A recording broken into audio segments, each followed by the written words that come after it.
அன்பார்ந்த தோழர்களே, என் உயிரின் உயிரான விடுதலை சிறுத்தைகளே, அனைவருக்கும் வணக்கம். தேர்தல் களம் சூடு பிடித்து விட்டது. ஏப்ரல் 23 வாக்குப்பதிவு நாள். மார்ச் 30ஆம் தேதி வேட்புமனு தாக்கல் தொடங்குகிறது. இந்த சூழலில் நாம் மறுசீரமைப்பு நடவடிக்கைகளில் தீவிரமாய் ஈடுபட்டு வருகிறோம். ஓரிரு நாட்களில் திராவிட முன்னேற்றக் கழகத்தினரின் அழைப்பு வரும். அவர்களோடு மீண்டும் நாம் தொகுதி பங்கீடு குறித்து பேச்சுவார்த்தை நடத்த இருக்கிறோம். முதற்கட்டமாக திமுக பேச்சுவார்த்தை குழுவினரை சந்தித்த போது நம்முடைய விருப்பம் என்ன என்பதை வாய்மொழியாக சொல்லியிருக்கிறோம். எழுத்துப்பூர்வமாக தரவில்லை. ஆகவே 2 நாட்களில்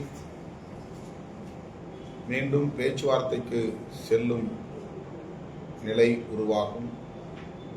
அதன் பின்னர் முழுமையாக நாம் தேர்தல் தொடர்பான பணிகளில் ஈடுபட வேண்டிய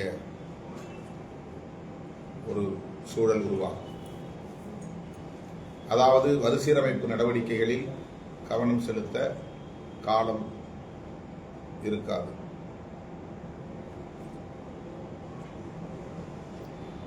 மண்டல பொறுப்பாளர்களும் மாவட்ட பொறுப்பாளர்களும் ஒருங்கிணைந்து மாவட்ட நிர்வாகம், கட்சிக்கான மாவட்ட நிர்வாகம், துணைநிலை அமைப்புகளுக்கான மாவட்ட பொறுப்பாளர் பட்டியல் மற்றும் ஒன்றியம், நகரம், பேரூர் ஆகியவற்றுக்கான பொறுப்பாளர்கள் பட்டியலை கலந்தாய்வு செய்து ஒருவருக்கொருவர் விட்டுக் கொடுத்து யாருக்கும் பாதிப்பு ஏற்படாத வகையில் ஒரு பட்டியலை தயாரித்து தலைமையிடம் சேர்க்க வேண்டும் என்ற கோரிக்கை வைக்கப்பட்டது. வழிகாட்டுதல் தரப்பட்டது. கடந்த 2025 நவம்பர் முதல் வாரத்தில் நான் இந்த மறுசீரமைப்பு நடவடிக்கையில் ஈடுபட தொடங்கினேன். நவம்பரில் இருந்து இப்போது மார்ச் வரையில் 5 மாத காலம் இந்த பணிகளில் தீவிரம் காட்டி ஒரு வழியாக மாவட்ட செயலாளர்கள் பட்டியலை அறிவித்தோம். அதன் பின்னர் மாவட்ட நிர்வாக பட்டியல் ஒவ்வொன்றாக அறிவித்து வருகிறோம். இரவு பகல் என்று பாராமல், கண் துஞ்சாமல், ஓய்வில்லாமல் இதில் முழுமையாக கவனம் செலுத்தியும் இன்னும் இந்த பணிகளை நம்மால் நிறைவு செய்ய முடியவில்லை. இன்னும் தொடர்ந்து கொண்டே இருக்கிறது, நீடித்துக் கொண்டே இருக்கிறது.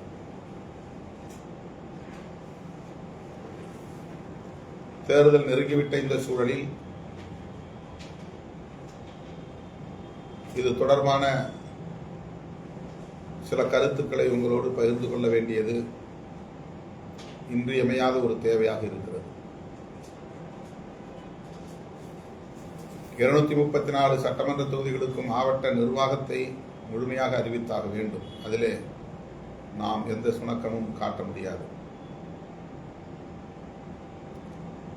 மாவட்ட நிர்வாகம் என்று நான் சொல்லுவது கட்சிக்கான மாவட்ட பொறுப்பாளர்கள் பட்டியல். இந்த மாவட்ட நிர்வாகத்திற்குள் மகளிர் விடுதலை இயக்கத்தையும் இளஞ்சிறுத்தைகள் எழுச்சி பாசறையையும் நாம் இணைத்திருக்கிறோம். ஆகவே கட்சியின் மாவட்ட செயலாளர், கட்சிக்கான இதர மாவட்ட பொறுப்பாளர்கள், பொருளாளர், செய்தி தொடர்பாளர், மாவட்ட துணை செயலாளர்கள், மாவட்ட நிர்வாக குழு உறுப்பினர்கள் ஆகியோர் கொண்ட ஒரு குழு. அத்துடன் மகளிர் விடுதலை இயக்கத்திற்கான மாவட்ட செயலாளர் மற்றும் இளஞ்சிறுத்தைகள் எழுச்சி பாசறைக்கான மாவட்ட செயலாளர்கள், இந்த பொறுப்பாளர்கள் அடங்கிய குழுவைத்தான் கட்சியின் மாவட்ட நிர்வாகம் என்று நாம் அழைக்கிறோம். மகளிர் விடுதலை இயக்கத்திற்கு மாவட்ட செயலாளர் மட்டுமின்றி மாவட்ட பொருளாளரும் உண்டு, மாவட்ட துணை செயலாளர்களும் உண்டு. இளஞ்சிறுத்தைகள் எழுச்சி பாசறைக்கு ஆண் பெண் என்று சமமாக 2 மாவட்ட செயலாளர்களை நாம் நியமிக்கிறோம். அந்த அமைப்பிலும் மாவட்ட துணை செயலாளர்கள் குறைந்தது 3 பேர், அதிகபட்சம் 5 பேர் நியமனம் செய்ய முடியும். அந்த துணை செயலாளர்கள் கட்சியின் இந்த மாவட்ட நிர்வாக அடுக்குக்குள் வரமாட்டார்கள். அவர்கள் மாவட்ட செயற்குழுவில் இடம்பெறுவார்கள். இந்த நிர்வாக குழுவில் மகளிர் விடுதலை இயக்கத்தின் மாவட்ட செயலாளரும் இளஞ்சிறுத்தைகள் எழுச்சி பாசறையின் மாவட்ட செயலாளர்களும் இடம்பெறுவார்கள். மகளிர் விடுதலை இயக்கத்திற்கான மாவட்ட பொருளாளர், மாவட்ட துணை செயலாளர்கள், இளஞ்சிறுத்தைகள் எழுச்சி பாசறைக்கான மாவட்ட பொருளாளர் மற்றும் மாவட்ட துணை செயலாளர்கள் கட்சியின் மாவட்ட செயற்குழு கூடுகிற போது பங்கேற்பார்கள். இவையன்றி மாவட்ட செயற்குழு உறுப்பினர்கள் என்று நாம் சிலரை நியமிக்கிறோம். குறைந்தது 5, அதிகபட்சம் 9 பேர். 5 பேர் போதும். தேவைப்பட்டால் 7ஆகவோ அல்லது 9ஆகவோ நாம் அதை மாற்றலாம். அந்த செயற்குழு உறுப்பினர்கள் என்கிற நியமன உறுப்பினர்கள் மாவட்ட செயற்குழுவில் கலந்து கொள்வார்கள். இந்த பட்டியல் மாவட்ட நிர்வாக பொறுப்பாளர்கள், கட்சியின் மாவட்ட நிர்வாக பொறுப்பாளர்கள் இதுவரையில் 100 மாவட்டங்களுக்கு அறிவிக்கப்பட்டிருக்கிறது. இன்னும் 134 மாவட்டங்களுக்கு அறிவித்தாக வேண்டும். இந்த பட்டியலை நானே தயாரித்து நானே வெளியிடுவது என்றுதான் முதலில் முடிவு செய்தேன். அப்படி அறிவிப்பும் செய்தேன்.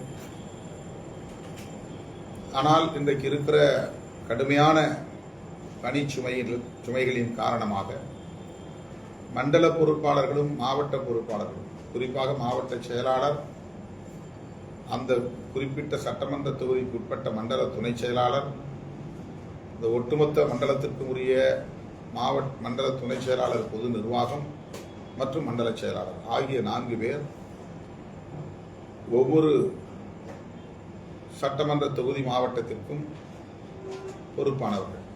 அவர்கள் கட்சியின் மாவட்ட செயலாளர்களோடு, ஏனென்றால் பொருளாளரே இன்னும் பல மாவட்டங்களில் நியமனம் செய்யப்படவில்லை, அந்த மாவட்ட செயலாளரோடு இவர்கள் அமர்ந்து பேசி, ஏற்கனவே மாவட்ட நிர்வாகத்தில் இருந்தவர்கள், ஒன்றிய நிர்வாகத்தில் இருந்தவர்கள், 10 ஆண்டுகள் 15 ஆண்டுகள் என்று ஒன்றிய செயலாளர்களாக இருந்தவர்கள், நகர செயலாளர்களாக இருந்தவர்கள், இவர்களை எல்லாம் மாவட்ட நிர்வாகத்திற்குள்ளே கொண்டு வந்து அந்த இடத்தை காலி செய்தால்தான் அவர்களுக்கு அடுத்த நிலையில் பணியாற்றியவர்களை ஒன்றிய செயலாளர்களாகவோ நகர செயலாளர்களாகவோ நியமனம் செய்ய முடியும், புதியவர்களை உள்வாங்க முடியும். ஆகவே இந்த பணிகளை அந்த மாவட்ட செயலாளர், அந்த மாவட்டத்திற்குரிய மண்டல துணை செயலாளர், ஒட்டுமொத்த 6 தொகுதிகளுக்குமான பொது நிர்வாகத்தை கவனிக்கிற மண்டல துணை செயலாளர் மற்றும் மண்டல செயலாளர் ஆகியோர் கூடி பேச வேண்டும், கலந்து பேச வேண்டும், ஒருவருக்கொருவர் விட்டுக் கொடுத்து பேச வேண்டும். நீண்ட காலமாக கட்சிக்கு பணியாற்றக்கூடிய முன்னணி தோழர்களை எல்லாம்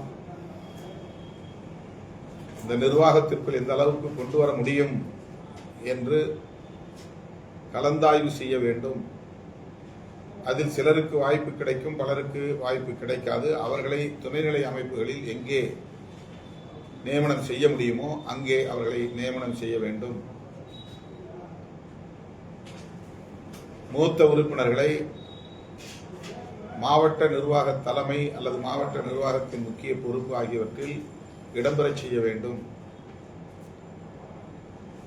நிர்வாக குழு உறுப்பினர்களாகவோ செயற்குழு உறுப்பினர்களாகவோ இளையவர்களை அல்லது புதியவர்களை நியமனம் செய்யலாம். இந்த வழிகாட்டுதலின் அடிப்படையில் இந்த பட்டியலை தயார் செய்யும்படி நான் அறிவுறுத்தி இருக்கிறேன், வழிகாட்டி இருக்கிறேன்.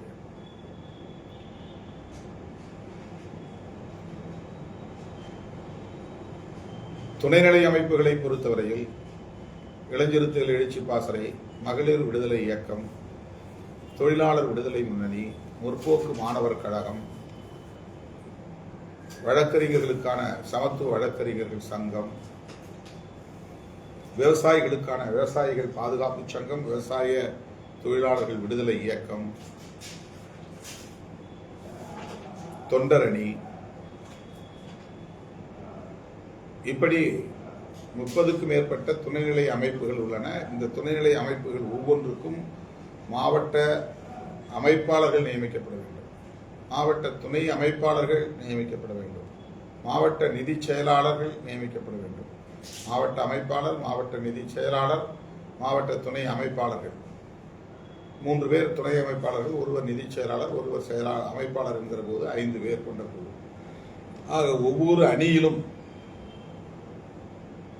மகளிர் விடுதலை இயக்கமாக இருந்தால் அமைப்பாளர் என்று சொல்லக்கூடாது, செயலாளர் என்று சொல்ல வேண்டும். இளஞ்சிறுத்தைகள் எழுச்சி பாசறை என்றால் அமைப்பாளர் இல்லை, செயலாளர். மற்ற அமைப்புகள் அனைத்துக்கும் அமைப்பாளர் என்றுதான் பொருள். அதாவது மாவட்ட தலைமை, ஒன்றிய தலைமை, நகர தலைமை, அமைப்பாளர், ஒன்றிய அமைப்பாளர், நகர அமைப்பாளர், ஒன்றிய துணை அமைப்பாளர்கள், நகர துணை அமைப்பாளர்கள், மாவட்ட அமைப்பாளர்கள், மாவட்ட துணை அமைப்பாளர்கள். இதில் அக்கவுண்ட்ஸ் மெயின்டைன் பண்ணக்கூடிய, வரவு செலவு கணக்குகளை பார்க்கக்கூடிய பணிகளை செய்வதற்கு, அதற்கான ரசீதுகள், அதற்கான வவுச்சர்ஸ் அல்லது பேங்க் அக்கவுண்ட், இதையெல்லாம் மெயின்டைன் செய்யக்கூடிய பணிகளை ஆற்றுவதற்கு ஒரு நிதி செயலாளர் நாம் நியமிக்கிறோம். எனவே இந்த அளவில் எல்லா பொறுப்பாளர்களையும் நியமிக்கிற பொறுப்புகளை மண்டல செயலாளர், மாவட்ட செயலாளர் மட்டுமில்லாமல் இந்த துணைநிலை அமைப்புகளை சார்ந்த மாநில செயலாளர்களோடு கலந்து பேச வேண்டும். குறிப்பாக சொல்ல வேண்டுமானால் இந்த துணைநிலை அமைப்புகள் அனைத்துக்கும் மாநில செயலாளர்கள் நம்ம அறிவிச்சிட்டோம். அதை இல்லாம ஃபில் பண்ண வேண்டிய வேக்கன்ட் பிளேசஸ், அதையெல்லாம் மாநில செயலாளர்களும் மாநில துணை செயலாளர்களும் மாவட்ட செயலாளரோடு கலந்து பேசி அறிவிக்க வேண்டும். இந்த இடத்துல மாவட்ட செயலாளர்கள் அந்த அணியின் மாநில செயலாளர்களுக்கு, மாநில துணை செயலாளர்களுக்கு ஒத்துழைக்க வேண்டும். நீங்களே நியமிக்க கூடாது. இளஞ்சிறுத்தைகள் எழுச்சி பாசறை, அதுக்கு ஒரு மாநில துணை செயலாளர், ஒரு பார்லிமெண்ட், ஒரு நாடாளுமன்ற தொகுதிக்கு நியமனம் செய்ய வேண்டுமானால் அது காலியா இருந்தால், நாம் ஏற்கனவே பண்ணியிருந்தா ஓகே விட்டுருங்க. இப்போ இன்னும் நிரப்பப்படாமல் இருந்தால் அதை மாநில செயலாளர் தான் நிரப்பணும். அவர் மாவட்ட செயலாளர்கிட்ட ஒரு வார்த்தை கேட்டுக்கணும். மாவட்ட செயலாளர் பரிந்துரைக்கலாம், ஆனால் அதை தீர்மானிக்கிற இடத்தில் மாநில செயலாளர் இருக்கிறார். இப்போ அந்த மாநில செயலாளருக்கு மாநில துணை செயலாளர்களை நியமிக்கிற அதிகாரம் உண்டு. சட்டமன்ற தொகுதி வாரியாக மாவட்ட செயலாளர்கள் அல்லது மாவட்ட அமைப்பாளர்களை நியமிக்கிற அதிகாரம் உண்டு. எல்லா அணிகளுக்கும் அதுதான். மகளிர் விடுதலை இயக்கத்துக்கு அதுதான், இளஞ்சிறுத்தைகள் எழுச்சி பாசறைக்கு அதுதான், தொழிலாளர் அணிக்கு அதுதான், விவசாயிகள் அணிக்கு அதுதான், முற்போக்கு மாணவர் கழகத்துக்கு அதுதான், தொண்டர் அணிக்கு அதுதான். மாநில செயலாளர்கள் போடுறோம் இல்லையா? இப்ப கருத்தியல் பரப்பு குழுக்கு மாநில செயலாளர் போடுறோம். அந்த கருத்தியல் பரப்பு குழுவுக்கு மாநில துணை செயலாளர்களை கருத்தியல் பரப்பு குழுவின் மாநில செயலாளர் தான் நியமனம் செய்யணும். உங்கள்கிட்ட கருத்து கேட்டா நீங்க அந்த கருத்தை சொல்லலாம். இந்த தோழரை நீங்க போடலாம், இவருக்கு இந்த வாய்ப்பு கொடுங்க அப்படின்னு நீங்க ரெக்கமெண்ட் பண்ணலாம், பரிந்துரை செய்யலாம். ஆனா கட்சியை பொறுத்தவரையிலும் நீங்க எடுக்கிற முடிவுக்கு இவங்க ஒத்துழைப்பு கொடுப்பாங்க. மண்டல பொறுப்பாளர்கள், மண்டல துணை செயலாளர்கள், அதுல அவங்க டிசைடிங் ஃபேக்டர் கிடையாது. அவங்க நீங்க எடுக்கிற முடிவு, சிலரை விடுபட்டு இருக்கும், சிலர் வேணும்னே நீங்க தவிர்த்திருப்பீங்க, இவரை வேண்டாம் அப்படின்னு ஒதுக்கி இருப்பீங்க. அந்த மாதிரி எதுவும் இல்லாம அவங்களெல்லாம் வருத்தப்படாத அளவுக்கு எல்லாரையும் அரவணைச்சு அனுசரித்து எல்லாருக்கும் வாய்ப்பு கொடுக்கிற முயற்சி, அதை மேற்கொள்ளக்கூடிய சூப்பர்வைசிங் அண்ட் மானிட்டரிங் எல்லாமே மண்டல பொறுப்பாளர்கள் வேலை. அதனால அவங்களும் கையெழுத்து போகணும்னு நான் சொல்றேன். துணைநிலை அமைப்புகளுக்கான பொறுப்பாளர்களை நியமனம் செய்கிற போது அந்த துணைநிலை அமைப்புகளின் மாநில செயலாளர்களுக்கு பிரியாரிட்டி இருக்கு, முன்னுரிமை இருக்கு, முன்னுரிமைக்கான அதிகாரம் இருக்கிறது. அதை நீங்கள் புரிந்து கொண்டு அதற்கு ஒத்துழைக்கணும். இளைஞர்களா சரி மாநில செயலாளர் ஒரு வார்த்தை கேட்டுக்கலாம், அல்லது நம்ம சொல்லலாம், தோழர் நான் சொல்றேன் எங்க மாவட்டத்துக்கு இந்த தோழர் நீங்க மாவட்ட செயலாளரை நான் பரிந்துரைக்கிறேன், நீங்க ஒரு லிஸ்ட் தலைவருக்கு அனுப்பிச்சிருங்க, நானும் கையெழுத்து போடுறேன் அப்படின்னு கையெழுத்து போடுறேன். இவரை மாவட்ட துணை செயலாளராக போடுங்க, அவர் வந்து அதை வாங்கிட்டு அதை ஏற்றுக்கொண்டாலும் அல்லது அதை மாற்றி எழுதி கொடுத்தாலும் அது அவருக்கான அதிகாரம். அது என்கிட்ட வரும்போது நான் அதை ரெஃபர் பண்ணிட்டு ஒருவேளை ஏதாவது உங்கள்கிட்ட இருந்து வேற கருத்து இருக்குமானா அதையும் நான் காதலை கேட்டுக்கிட்டு செவிமெடுத்து அதற்கு ஏற்ப அந்த பட்டியல் இறுதி செய்யப்படும். எல்லோரும் கலந்து பேச வேண்டும் என்பதற்காகத்தான் இந்த ஏற்பாட்டை நம்ம செய்யறோம். வெறுமனே மாவட்ட செயலாளர்கள் எல்லாம் பண்ணிருங்க அப்படின்னு நம்ம வந்து விட்டுற முடியாது. அதே மாதிரி மண்டல செயலாளர்களே எல்லாம் பண்ணிருங்க அப்படின்னு விட்டுற முடியாது. இப்போ சில மாவட்டங்களில் மண்டல பொறுப்பாளர்களுக்கும் மாவட்ட செயலாளர்கள் அல்லது மாவட்ட நிர்வாகத்தில் உள்ள கட்சி நிர்வாகிகளுக்கும் கொஞ்சம் நெருடல்கள் அல்லது உரசல்கள் இருந்து கொண்டிருக்கின்றன. அதனால அதை இறுதி செய்ய முடியல. வந்திருக்கு பட்டியல். மாவட்ட செயலாளர் ஒரு பட்டியல் கொடுத்துருக்கிறாரு, மண்டல பொறுப்பாளர்கள் இன்னொரு பட்டியல் ஒன்றா கொடுத்துருக்காங்க. இப்போ இது ரெண்டையும் உட்கார்ந்து வச்சு நம்ம வந்து நேர் செய்யணும், பேசணும். இப்போ செய்யூர் அந்த மாதிரி இருக்கு. காஞ்சிபுரம் மாவட்டத்தில், செங்கல்பட்டு மாவட்டத்தில் இந்த மாதிரி மேலும் ஒரு மாவட்டம் மதுராந்தகம் நினைக்கிறேன், அது இன்னும் இறுதி செய்யப்படலை. திருப்பூரும் அந்த நிலையில் இருக்கு. கடலூர் மாவட்டத்தில் நிறைய தொகுதிகள் அந்த மாதிரி இருக்கு. இன்னும் திட்டப்படி இறுதியாகலை, விருத்தாசலம் இறுதியாகலை, பண்ருட்டி இன்னும் இறுதி செய்யப்படலை, புவனகிரி இன்னும் இறுதி செய்யப்படலை. இதெல்லாம் வந்து மாவட்ட நிர்வாகமே வந்து அறிவிக்கப்படாமல் இருக்கிறது. அது அறிவிச்சாகணும்.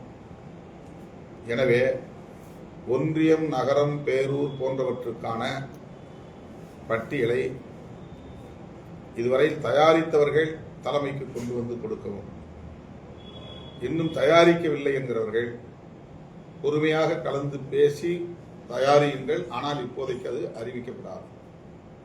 தேர்தல் முடிந்த ஒரே மாதம் ஏப்ரல் 24க்கு பிறகு நம்ம ஃப்ரீ தான்.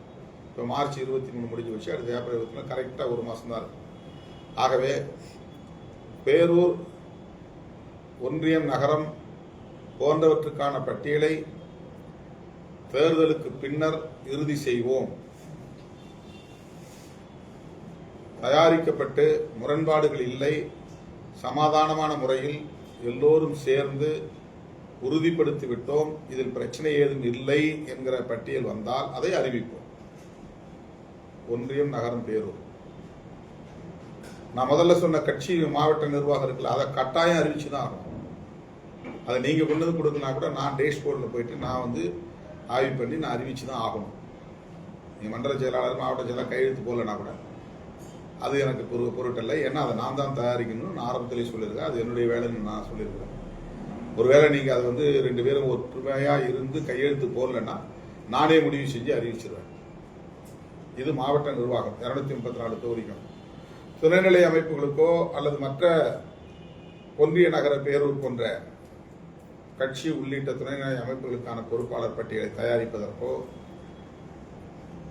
நெருக்கடிகள் இருந்தால், சிக்கல்கள் இருந்தால், முரண்கள் இருந்தால், இன்னும் பேச வேண்டும் என்கிற தேவை இருந்தால் அதை நாம் இப்போதைக்கு செய்ய வேண்டாம். 1 மாதம் தள்ளி வைப்போம். தயாரிச்சுட்டோம், எங்களுக்கு பிரச்சனை இல்லை. பிரச்சனை இருந்து நாங்கள் பேசி முடிச்சிட்டோம். பேசி முடிச்சதுனால நீங்க அறிவிக்கலாம் அப்படின்னு நீங்க ஒருமித்த கருத்தோடு வந்தால் அது அறிவிக்கப்படும். ஆக தெளிவாக நீங்கள் புரிந்து கொள்ள வேண்டும். 234 சட்டமன்ற தொகுதிகளுக்கும் கட்சியின் நிர்வாக பட்டியல் அறிவித்துதான் தீர வேண்டும். இன்னும் 134 தொகுதிகளுக்கு அறிவித்தே ஆக வேண்டும். அந்த பட்டியல் விரைந்து தலைமைக்கு வந்து சேர வேண்டும். அதுல என்ன மாற்றம் வேணாலும் செய்வதற்கு தலைமைக்கு அதிகாரம் உண்டு. நான் ஏற்கனவே சொன்னபடி அதுல நீங்க கொடுத்த பட்டியல் அப்படியே அறிவிப்போம் சொல்ல முடியாது. ஆனா 90% அறிவிப்போம். அதில் மாற்றங்களும் இருக்கலாம், புதுசா அடிஷன் இருக்கலாம், அல்லது அதுல துணை செயலாளரை தூக்கி நிர்வாக குழு உறுப்பினராக போடலாம், அல்லது துணை செயலாளர்களை தூக்கி நான் இளந்திருத்திகளை போடலாம், துணை செயலாளர் இருக்கிற தூக்கி நான் செய்தி தொடர்பாளரை கூட போடலாம், பொருளாளராக இருக்கிறவங்கள இன்னொரு இடத்துல கூட போடலாம். இதுல இந்த ஆல்ட்ரேஷன்ஸ் வந்து எப்படி இருக்கும் அதுக்கு நீங்க தயாராகணும். 2வது செய்தி, இந்த மெயின் பாடி இருக்கு பாருங்க, கட்சியினுடைய மாவட்ட செயலாளர், மாவட்ட பொருளாளர், மாவட்ட துணை செயலாளர்கள், இளைஞருத்தை மாவட்ட செயலாளர்கள், மகளிர் விடுதலை இயக்க மாவட்ட செயலாளர், நிர்வாக குழு உறுப்பினர்கள். இதுல ஒரே குடும்பத்தில் 2 பேருக்கு போடக்கூடாது.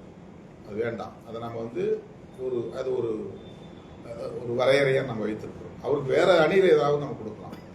இது துணைநிலை அமைப்பாக இருந்தாலும் மெயின் பாடிகளை சேர்த்துட்டோம், மகளிர் அணியையும் இளைஞருத்துகளையும். அதனால அதை இல்லாமல் வேற அணிகளில் ஏதாவது நீங்க போடுறதுனா துணைநிலை அமைப்புகள்ல அல்லது அதுக்கும் கீழே ஒன்றிய நகரம் பேரூர்ல ஒரு கீ போஸ்ட்ல போறதுனா கூட நீங்க போடலாம். இது இந்த மெயின் பாடி என்று சொல்லப்படக்கூடிய கட்சியின் முக்கியமான அங்கமாக விளங்கக்கூடிய இந்த பொறுப்பாளர்கள் பட்டியலில் ஒருத்தர் மாவட்ட செயலாளர் இருக்கிறாருன்னா அவரு தன்னுடைய மனைவிக்கு மகளிர் விடுதலை இயக்க செயலாளர் கொடுக்கக்கூடாது, தன்னுடைய மகனுக்கு இளைஞருக்கு எழுச்சி பாசறை மாவட்ட பொறுப்பு கொடுக்கக்கூடாது. அது மாற்றப்படணும், போட்டிருந்தா மாற்றப்படணும். இது ஒரு வரையறையான விஷயம். அது நீங்க வேற அணியில கூட இந்த பொறுப்பை நீங்க வாங்கிக்கலாம். ஆகவே இந்த விதிமுறைகளுக்கு உங்களுடைய ஒத்துழைப்பு தேவை. இதெல்லாம் சின்ன சின்ன ரூல்ஸ் நாமே வகுத்துக் கொள்றதுதான். ஒரே குடும்பத்தில் போட்டாங்க, மற்றவங்களுக்கு அந்த வாய்ப்பு கொடுக்க கூடாதா? ஒரே ஒன்றியத்தில் போட்டாங்க, வேற ஒன்றியத்துக்கு ஏன் தரல? ஒரே ஊருக்குள்ள போட்டாங்க, ஏன் அடுத்த ஊருக்கு தரல? இந்த கொஸ்டின்ஸ் எல்லா இடங்கள்ல இருந்தும் எழுதுறது. ராசிபுரத்தில் வெண்ணந்தூர் ஒன்றியம் இருக்கு, நாமகிரிப்பேட்டை ஒன்றியம் இருக்கு, ராசிபுரம் ஒன்றியம் இருக்கு. ஆனா ஒரே ஒன்றியத்துல நிறைய பேர் போட்டிருக்காங்க. அங்க நாம் போய் டேஷ்போர்ட்ல போய் விண்ணப்பங்களை தேடினா கிடைக்கல. ஒரு ஒன்றியத்துக்கு 2 பேர் போடலாம், நாமகிரிப்பேட்டையில 2, ராசிபுரத்துல 2, வெண்ணந்தூர்ல 1 அப்படி போடலாம். அல்லது ஒரு ஒன்றியத்துல 3 பேர் போட்டு, ஒரு ஒன்றியத்துல 2 பேர் போட்டு, இன்னொரு ஒன்றியத்துல 2 பேர் போட்டு அப்படி கூட போடலாம். குறைந்தபட்சம் 6 பேர் போடணும், அதிகபட்சம் 7 பேர் அப்படிதான் நம்ம போடுறோம். சில இடங்களில் 8 பேர் போடுறாங்க, ஓகே. அதுக்கு மேல போகக்கூடாது. தேவைப்பட்டா காம்படிஷன் இருந்தா மட்டும்தான் அதை நம்ம செய்யணும். இல்லைன்னா ஒரே பிளாட்டா என்ன டெசிஷன்னா எல்லா மாவட்ட நிர்வாகத்திலும் 6 பேர் மாவட்ட துணை செயலாளர், 3 பேர் மாவட்ட நிர்வாக குழு. இதுதான் ஒரு பேசிக்கான ஒரு அடிப்படையான வரையறை. காம்படிஷன் இருக்கு, என்ன எனக்கு வாய்ப்பு கொடுக்கணும், எங்களுக்கு நான் இத்தனை பேர் இத்தனை வருஷம் இருக்கு, அந்த வருஷம் காம்பீட் பண்றாங்க, போட்டி போடுறாங்க, எங்களுக்கு கட்டாயம் வேணும்னு வலியுறுத்துற இடத்துல, தவிர்க்க முடியாத இடத்துல, அவர் சீனியர் மோஸ்டா இருக்கிறாரு, ரொம்ப காலமா அவர் ஒன்றியத்துக்குள்ளே இருந்தாரு, அவர் தூக்கி தான் ஆகணும் அப்படின்னா கூடுதலா 1 அல்லது அதிகபட்சம் 2 அவ்வளவுதான். அது மேல போடக்கூடாது. மாவட்ட துணை செயலாளர் இந்த நிர்வாகத்தில் ஒரே குடும்பத்தை சார்ந்தது இருக்கக்கூடாது. அவங்கள வேற நிர்வாகத்துக்கு போடலாம், வேற துணைநிலை அமைப்புகளுக்கு போடலாம், வேற கீ போஸ்ட்ல போடலாம், இதுல போடக்கூடாது. அதே மாதிரி ஒரே ஒன்றியத்துக்குள்ளேயே நிறைய பொறுப்புகள் போடக்கூடாது. இதுல கீ போஸ்ட் கூட நீங்க மாவட்ட செயலாளர், மாவட்ட பொருளாளர், மாவட்ட செய்தி தொடர்பாளர் கூட அது கணக்கில் எடுத்துக்கணும். மாவட்ட துணை செயலாளர் வரும்போது நீங்க பிரிச்சு பகிர்ந்து கொடுக்கணும். ஒரு பேரூர்னா அதுல இருந்து ஒருத்தர் மாவட்ட துணை செயலாளர் போடலாம், நகராட்சி இருக்குன்னா அதுல இருந்து ஒருத்தர் மாவட்ட துணை செயலாளர் போடலாம். ஒன்றியத்துல 2 பேர், மினிமம் 2 பேர், முழு ஒன்றியம் இருந்தா 3 பேர், அரை ஒன்றியம் இருந்துச்சுன்னா 1 ஆள், சின்ன ஒன்றியமா இருந்துச்சுனாக்கா 2 பேர். அந்த மாதிரி முக்கியமான ஆட்களை மாவட்ட துணை செயலாளர்களை நீங்க நியமனம் பண்ணலாம்.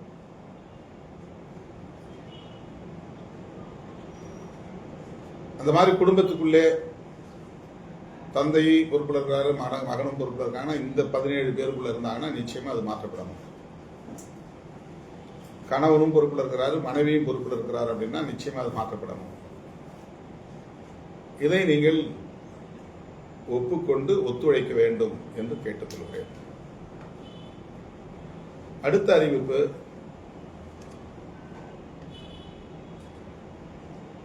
தமிழ் தேசிய எழுச்சி பேரவை என்கிற துணைநிலை அமைப்பை இந்த மறுசீரமைப்பில் இருந்து மீண்டும் நாம் கட்டமைக்க இருக்கிறோம். ஏற்கனவே தமிழ் தேசிய விடுதலை பேரவை என்ற ஒரு அமைப்பை நாம் வைத்திருந்தோம். அதை 10 ஆண்டுகளுக்கு முன்பு 5-6 அமைப்புகளை நாம் கலைத்தோம். சிறுவர் எழுச்சி மன்றம், தமிழ் தேசிய விடுதலை பேரியக்கம் என்று கருது பேரவை, இந்த மாதிரி சில அமைப்புகளை நாம் கலைச்சோம். இப்போ பண்பாட்டு இயக்கம், மக்கள் பண்பாட்டு இயக்கம், தமிழ் தேசிய எழுச்சி பேரவை, ஆவண மையம், வெளியீட்டு மையம் போன தடவை இருந்து நம்ம வேண்டாம்னு எடுத்துட்டோம். இந்த முறை வெளியீட்டு மையத்துக்கும் ஒரு மாநில அளவிலான அமைப்பு, அது மாவட்ட அளவில் கிடையாது, மாநில அளவிலான ஒரு அமைப்பு, ஒரு ஸ்டேட் பாடி. ஆகவே தமிழ் தேசிய எழுச்சி பேரவை, இந்த முறை நம்ம வச்சிருக்கிற பேரு தமிழ் தேசிய விடுதலை பேரவை அல்ல, தமிழ் தேசிய எழுச்சி பேரவை. தமிழ் தேசிய எழுச்சி மாநாடு நாம் நடத்த திட்டமிட்டிருக்கிறோம். இந்த சூழலில் இந்த பேரவை தேவை என்று உணர்ந்து அதை நாம் உருவாக்க இருக்கிறோம். அதற்கு முதன்மை செயலாளர் உண்டு, மாநில செயலாளர்கள் உண்டு, மாநில துணை செயலாளர்கள் உண்டு. முதன்மை செயலாளர்கள்ங்கிறது துணை பொதுச் செயலாளர், அமைப்பு செயலாளர் என்கிற ரேங்க், அந்த தகுதி. ஏற்கனவே பலர் துணை பொதுச் செயலாளர்களாக இருக்கிறாங்க. இப்போ புதுசாக சிலர் துணை பொதுச் செயலாளராக சேர்க்கணும். ஆனால் டோட்டல் நம்பர் 12க்கு மேலே போகக்கூடாது. நம்முடைய இயக்கத்தினுடைய கான்ஸ்டிடியூஷன், அரசமைப்பு சட்டத்தில் அந்த எண்ணிக்கையை நம்ம குறிப்பிட்டிருக்கோம். 12 துணை பொதுச் செயலாளர்கள் குறிப்பிட்டிருக்கோம். அதனால ஏற்கனவே இருக்கிறவங்கள வேற பொறுப்புக்கு மாற்றி ஆகணும். புதுசாக சில வேற துணை பொதுச் செயலாளர் கொண்டு வரணும். அப்படின்னா அவங்கள முதன்மை செயலாளர்கள் அப்படிங்கிற இடத்துல தான் பொருத்த முடியும். இப்போ புதிய சில அமைப்புகளை உருவாக்கி இருக்கிற சில அமைப்புகள் மாநில செயலாளர் தான், எல்லாத்துக்கும் முதன்மை செயலாளர் கிடையாது. நான் ஏற்கனவே 5 அமைப்பு தான் அறிவிச்சிருந்தேன். இதை தமிழ் தேசிய எழுச்சி பேரவையும் ஒரு முக்கியமான அமைப்பாக நான் கருதுறதுனால அதுக்கு முதன்மை செயலாளர் அறிவிக்க எண்ணி இருக்கிறேன், திட்டமிட்டிருக்கிறேன்.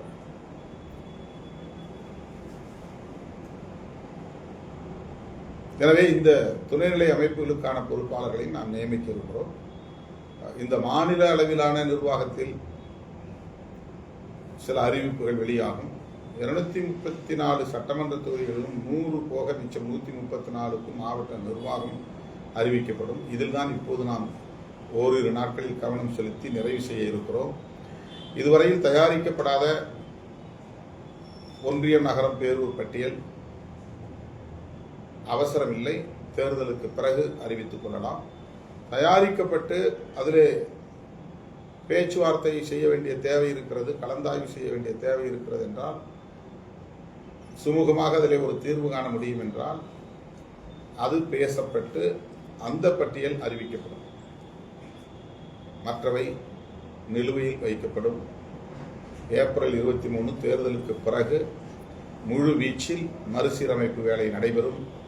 எனவே என்னை தேடி வந்து என் பணிச்சுமைகள் அதிகரிப்பதை பற்றி நான் கவலைப்படவில்லை. ஆனால் இந்த மாவட்ட நிர்வாகத்தை அறிவிக்கிற மறுசீரமைப்பு பணிகளுக்கு மிகப்பெரிய அளவில் இடையூறாக இருக்கிறது. நான் வேலை செய்யவே முடியல. கிட்டத்தட்ட இந்த 3 மாசமா ஒவ்வொரு இரவும் 3 மணிக்கு மேல் போய் படுத்து காலையில் 7 மணிக்குள் எழுந்து மறுபடியும் அதே வேகத்தோடு அதே எனர்ஜியோடு வேலை செய்ய வேண்டும் என்கிற நிலை இருக்கிறது. 21 மணி நேரம் அல்லது 20 மணி நேரம் தொடர்ந்து இதிலேயே நான் செலவிட வேண்டிய அளவுக்கு தோழர்கள் வந்து குவிந்து கொண்டே இருக்கிறார்கள். இன்றைக்கும் நான் தங்கியிருக்கிற இடத்திலிருந்து கீழே 100கணக்கானவர்கள், கட்சி அலுவலகத்திலே 100கணக்கானவர்கள் என்று காத்திருக்கிறார்கள். வேளச்சேரியில் நான் தங்கி இருப்பது ஒரு பள்ளி கட்டிடம். அந்த பள்ளி கட்டிடத்திற்கு யாரும் வர வேண்டாம் என்று சொன்னாலும் ஒவ்வொரு நாளும் காலையில் 100லிருந்து 200 பேர் வந்து குவிந்து விடுகிறார்கள். நள்ளிரவுக்கு மேல் நான் 2 மணிக்கு போனாலும் அங்கே ஒரு 50 பேருக்கு குறையாமல் காத்திருக்கிறார்கள். இந்த நிலையை தோழர்களே நீங்களே புரிந்து கொண்டு உங்கள் மனசாட்சி அடிப்படையில் 10 மணிக்கு மேல் தலைமையை போய் நாம் நெருக்கடி கொடுக்க கூடாது என்று ஒரு முடிவுக்கு வர வேண்டும். உங்களுக்கும் ஒரு மனசாட்சி இருக்கும். இது ஒரு வேண்டுகோள் தான். நான் தேர்தலுக்கான வேலை எந்த வேலையுமே தொடங்கல. இன்னும் மெட்டீரியல்ஸ் எதுவுமே நம்ம ரெடி பண்ணல. எத்தனை தொகுதியில் போட்டியிட போகிறோமோ அத்தனை தொகுதிகளுக்கும் நமக்கு துணிக்கொடி வேண்டும், பிளாஸ்டிக் கொடி வேண்டும், சின்னம் பொறித்த பதாகைகள் வேண்டும், சின்னம் வெகுவாக மக்களிடத்தில் கொண்டு போய் சேர்ப்பதற்கான அட்டைகள் தயாரிக்க வேண்டும். பிரச்சார வண்டி இன்னும் தயாரிக்கவில்லை, அதற்கான ஏற்பாட்டை செய்யவில்லை. நிதி எங்கே இருக்கிறது என்றே தெரியவில்லை. நிதி திரட்ட வேண்டும். இந்த நிலையில் தேர்தல் அறிக்கை தயாரிக்க நேரம் இல்லை. எப்படி அந்த பணிகளில் கவனம் செலுத்தப் போகிறோம் என்கிற கவலை மேலோங்கி இருக்கிறது. தேர்தல் அறிக்கைக்கான குழு நாளை அறிவிக்கப்படும். அந்த குழு தேர்தல் அறிக்கையை ஒரு வாரத்திற்குள் தயார் செய்து தந்தால்தான் நாம் அதை வெளியிட்டு விட்டு பிரச்சாரத்தை தொடங்க முடியும். அதையடுத்து நமக்கு எத்தனை தொகுதிகள் என்று இன்னும் இறுதியாகவில்லை. என்றாலும் கூட ஒவ்வொரு தேர்தலிலும் ஒரு டெமோக்ராட்டிக் பிராக்டிஸ் என்கிற அடிப்படையில், ஒரு ஜனநாயகபூர்வமான பயிற்சி என்கிற அடிப்படையில் விருப்ப மனு பெறுவதை ஒரு நடவடிக்கையாக நாம் மேற்கொண்டு வருகிறோம். 234 தொகுதிகளிலும் நாம் போட்டியிடப் போவதில்லை. ஆனாலும் கூட தேர்தலில் பங்கேற்கிற ஆர்வத்தை, விருப்ப மனு செய்யக்கூடிய வழிமுறையை, அதில் ஒவ்வொரு கட்சியும் எப்படி என்னென்ன நடைமுறைகளை பின்பற்றுகிறார்கள் என்பதை அறிந்து கொள்ள ஒரு ஜனநாயக பயிற்சி, ஒரு பழகு முறை என்கிற அடிப்படையில் இந்த ஆண்டும் விருப்ப மனு பெறுவதாக எண்ணியிருக்கிறோம். அதற்கான மனு தயாரிக்கப்பட்டு வருகிறது, ஏற்பாடு செய்யப்பட்டு வருகிறது. ஓரிரு நாட்களில் வந்து சேரும். எந்த தேதியிலிருந்து விருப்ப மனு பெறப்படும் என்பதை அறிவிக்க உள்ளோம். என்ன கட்டணம் என்பதையும் அறிக்கை மூலம் தெரிவிக்கப்படும். நேர்காணல் உண்டா இல்லையா என்பது பின்னர் அறிவிக்கப்படும்.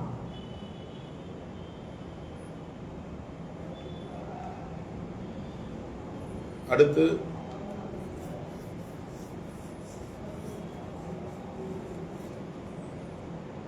இந்த நெருக்கடியான சூழலில் இயக்கத் தோழர்கள் தேர்தல் நிதி திரட்டி தர வேண்டும். ஆனால் அதை நிகழ்ச்சியாக நடத்தி அந்த நிகழ்ச்சிகளில் வந்து பெறுவதற்கான சூழல் இல்லை. எனவே மாவட்ட செயலாளர்கள், மண்டல பொறுப்பாளர்கள், மாநில பொறுப்பாளர்கள் வெளியில் போய் நிதி திரட்டுவது என்கிற நடவடிக்கை இல்லாமல் அவர்களாக தாமாக முன்வந்து குறிப்பிட்ட ஒரு தொகையை கட்சிக்கு தேர்தல் நிதியாக தர வேண்டும். யார் யார் என்னென்ன நிதி, எவ்வளவு நிதி வழங்க வேண்டும் என்பதையும் நான் முன்னணி பொறுப்பாளர்களோடு கலந்து பேசி அறிவிக்க உள்ளேன். இந்த முகநூல் நேரலையில் இப்போது என்னால் அறிவிக்க இயலாது. ஆனால் நிதி பொறுப்பாளர்கள் தேர்தல் நிதி அளிக்க வேண்டும். அது பணமாக வழங்கவே கூடாது. 1000 ரூபாயாக இருந்தால் கூட அதை நீங்கள் செக் அல்லது டிடி, இதையெல்லாம் நீங்கள் முகநூலில் எடுத்து போடுகிற போது, ஆடிட் செய்கிற போது நமக்கு அவையெல்லாம் கேள்விக்குறிகளாக மாறும். அதற்கு நாம் அந்த நேரத்திலே போய் எல்லாவற்றுக்கும் பதில் சொல்லிக் கொண்டிருக்க முடியாது. எனவே ஆடிட் செய்கிறது, அந்த தணிக்கை செய்வதற்கு ஏதுவாக யார் எவ்வளவு நிதி கொடுத்தாலும் அதனை டிடியாக எடுத்து கட்சியின் பெயரில் வழங்க வேண்டும். பணமாக வந்து விருப்ப மனுவுக்கு கூட பணமாக வந்து அளிக்கக்கூடாது. பணம் பெற்றுக்கொள்ளப்பட மாட்டாது. காசோலை அல்லது டிடி, டிடி தான் பிரையாரிட்டி. காசோலை கூட வேண்டாம். காசோலை வந்து பவுன்ஸ் ஆயிடும். அதனால டிடி தான் வேணும். தோழர்கள் டிடி மூலமாக நன்கொடை அளிக்க வேண்டும். QR கோடு, அதற்கென்று தனியே தேர்தல் நிதி திரட்டுவதற்கென்று தயாரித்து அதுவும் விரைவில் அறிவிக்கப்படும். அதன் அடிப்படையில் QR கோடு மூலமாக கட்சி கணக்கில் நீங்கள் நிதி செலுத்த வேண்டும் என்றும் கேட்டுக்கொள்கிறேன். மறுசீரமைப்பு நடவடிக்கையில் ஒரு சிறிய இடைவெளி தேவைப்படுகிறது. குறிப்பாக ஒன்றியம், நகரம், பேரூர் ஆகியவற்றுக்கான பொறுப்பாளர்களை தயார் செய்வதை 1 மாத காலம் நாம் தள்ளி வைப்போம். தேர்தல் முடிந்ததும் அதை தீவிரப்படுத்துவோம். இப்போதைக்கு தயாராகி இருக்கிற பட்டியலை பிரச்சனை இல்லாத நிலையில் சுமூகமாக பேசி தீர்க்கப்பட்டு எல்லோரும் ஒப்புதல் அளித்த நிலையில் அவற்றை நாம் வெளியிட, என்னுடைய முகநூலில் வெளியிட தயாராக இருக்கிறோம். ஆகவே மண்டல பொறுப்பாளர்களும், மாவட்ட பொறுப்பாளர்களும், துணைநிலை அமைப்புகளின் மாநில பொறுப்பாளர்களும் அவரவருக்குரிய கடமைகளை விரைந்து ஆற்ற வேண்டும். எஞ்சிய ஓரிரு நாட்களுக்குள்ளாக மீதம் இருக்கிற கட்சி மாவட்ட நிர்வாக பட்டியலை வெளியிடுவதற்கு, மாநில நிர்வாக பட்டியலை வெளியிடுவதற்கு உங்களுடைய முழுமையான ஒத்துழைப்பை நல்க வேண்டும் என்று கேட்டுக்கொண்டு தேர்தல் நிதியை திரட்டி தருவதற்கு முனைப்புடன் செயல்பட வேண்டும் என்றும் கேட்டு முடிக்கிறேன். நன்றி, வணக்கம்.